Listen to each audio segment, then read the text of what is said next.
नमस्कार दोस्तों, स्वागत है आपका हमारे YouTube चैनल ऑनलाइन स्टडी 07 पर। तो दोस्तों, जैसा कि थंबनेल आप देख रहे हैं, आज का वीडियो बहुत ही खास आप लोगों के लिए। किसी भी परीक्षा में तुक्का कैसे लगाएं, ऑनलाइन या ऑफलाइन कोई परीक्षा हो, 100% एग्जाम निकलेगा और ये 100% अप्लाई होता है। इसमें कोई दो राय नहीं है कि ये जो मैं तरीका बताने जा रहा हूँ ये सभी के लिए कारगर रहेगा। और वैसे तो इस तरह की वीडियो नहीं बनानी चाहिए, लेकिन ये वीडियो उन लोगों के लिए है जिनकी किसी भी एग्ज़ाम के लिए तैयारी नहीं हो पाई है और अब इतना समय भी नहीं है कि वो तैयारी कर पाएँ और एग्ज़ाम भी देना है। तो ये उनके लिए कारगर है। ये उन लोगों के लिए भी कारगर है जिस एग्ज़ाम में मान लीजिए माइनस मार्किंग नहीं है और आपको सारे ही अटैम्प्ट करने हैं, तो उन लोगों के लिए भी ये बेनिफिट करेगा। ये उन लोगों के लिए भी बेनिफिट करेगा जो मान लीजिए 100 नंबर के क्वेश्चन पेपर में 60 नंबर तक तो सही से कर लेते हैं ईमानदारी से, लेकिन उसके बाद उनको जो करना है तो इतने से पास भी नहीं होना है और नंबर भी बढ़ाने हैं। तो क्या करेंगे, तो जो 40 नंबर बचे हैं उसमें कैसे तुक्का लगाया जाए ताकि वो पासिंग मार्क तक तब भी पहुंच जाए। यानी कि 160 तक करने के बाद भी उन्हें मालूम है कि वो पास नहीं होंगे, तो कोई ऐसा तरीका मिल जाए जिससे वो पास हो जाएं। तो इस वीडियो में हम इसी के बारे में बात करेंगे। और ऐसा नहीं है कि ये कारगर नहीं होता है। मैं एक वाक्य बताता हूँ आपको। अब 4 या 5 साल पहले की बात है। IIT में एक लड़का था और उसने बिना पढ़े ही गया था। IIT परीक्षा होती है तो बिना पढ़े ही वो गया था और उसने क्या किया, उसने सारे ही क्वेश्चन तुक्के ही लगाए थे। और तुक्के लगाए कैसे लगाए थे, उसने सारे क्वेश्चन सी ऑप्शन लगा दिए थे, ठीक है। और इत्तेफाक से वो पास भी हो गया था। अब आप कहेंगे ये तो बहुत मतलब मैं कुछ अलग चीज़ बता रहा हूँ। नहीं, ऐसा हुआ था। बाद में जब देखा गया और वो पता है लड़का वो इंटर में फेल हो गया था और IIT में पास हो गया था। तो जब उसकी कॉपी चेक की गई तो मालूम चला कि उसने जो तुक्के लगाए थे सी ऑप्शन, और उस बार 53% सी ऑप्शन ही सही किया था एग्जामिनर ने। तो आप समझ रहे हैं। तो कभी कभी इस तरह से भी काम कर जाता है। और आपने बहुत सुने होंगे, बहुत देखे हुए लोग होंगे जो तुक्का लगा के भी पास हो जाते हैं। और मैंने तो खुद अपने नॉलेज में बता रहा हूँ। मेरे साथ बहुत से ऐसे थे जो मैंने देखा कि 70 नंबर तक उनको आ रहा है, मान लीजिए कट ऑफ चली गई है 75, ठीक है। तो ये जो 5 नंबर है ना, वो उन्होंने तुक्के से ही लाए। और मैं एक जो नहीं, मेरे साथ 2-3 उदाहरण हैं कि जिन्होंने बताया बाद में परीक्षा देने के बाद कि उनको 70 तक तो क्वेश्चन आ रहे थे, लेकिन 10-20 वो क्वेश्चन में तुक्का लगाया है और बाद में मालूम चला उनका हो भी गया, ठीक है। तो इतना रिस्क तो आपको लेना पड़ेगा। तो अब हम बिल्कुल भी आपको समानावाद करते हुए बिल्कुल मेन टॉपिक पे आ जाते हैं कि आपको तुक्का कैसे लगाना है। देखिए, तुक्का लगाने की जो सबसे बड़ी तरकीब है कि जैसे मान लीजिए आपको सारे ही तुक्का लगाने हैं। बहुत ध्यान से सुनिएगा, वीडियो को लास्ट तक सुनिएगा। अगर मान लीजिए आप गए हैं बिना पढ़ के गए हैं, आपको सारे ही तुक्का लगाने हैं, तो कैसे लगाएंगे। जैसे मान लीजिए 1 से 100 तक क्वेश्चन है, ठीक है। तो आप उनको 4 भाग में डिवाइड कर लेंगे, 25-25 की, ठीक है।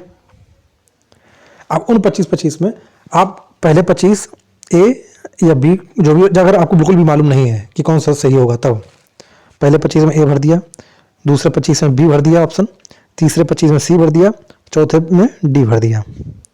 एक तो ये तरीका आप अपना सकते हैं जब आप बिल्कुल भी पढ़ के नहीं गए हैं या बिल्कुल भी आपको अंदाजा नहीं है, ठीक है। ये तो उन लोगों के लिए बात हो गई। अब बात करते हैं माइनस मार्किंग नहीं है तब कैसे लगाएं। तब भी आप यही रूल फॉलो कर सकते हैं। अब उनके लिए बता दूं जिनके 70 से 75 नंबर तो बन रहे हैं, ठीक है।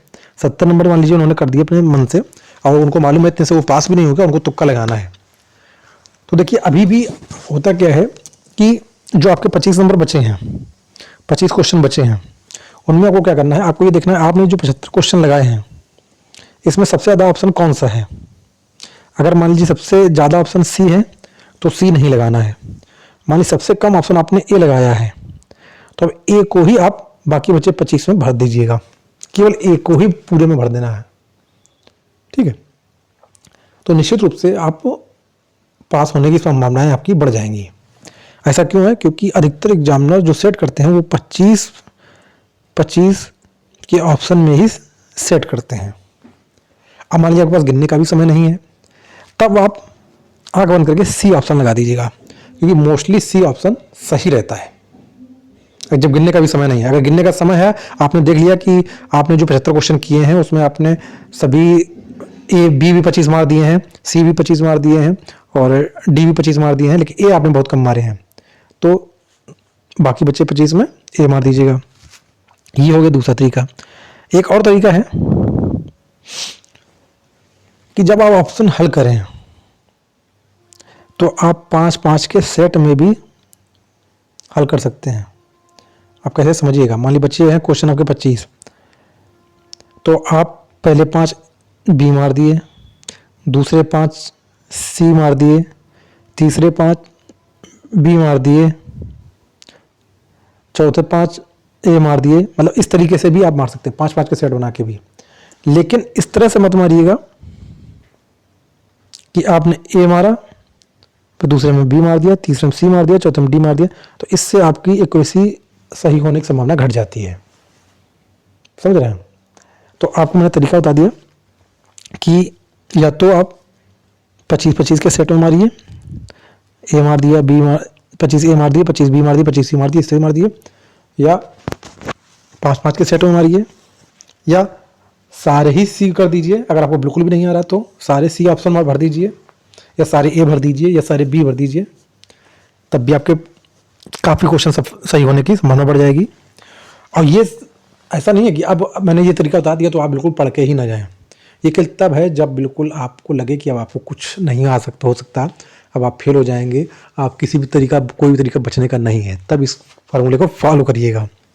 अगर ये तरीका पसंद आए, ऐसा करिए एक बार एग्जाम में जाने से पहले एक बार इसको फॉलो भी करके देख लीजिए घर पे ही, अगर विश्वास हो जाए तब इसको लगाइएगा। बाकी इसी तरीके की और वीडियो चाहिए तो हमें कमेंट करके जरूर बताइए। बाकी पढ़ते रहिए, तैयारी करते रहिए। धन्यवाद।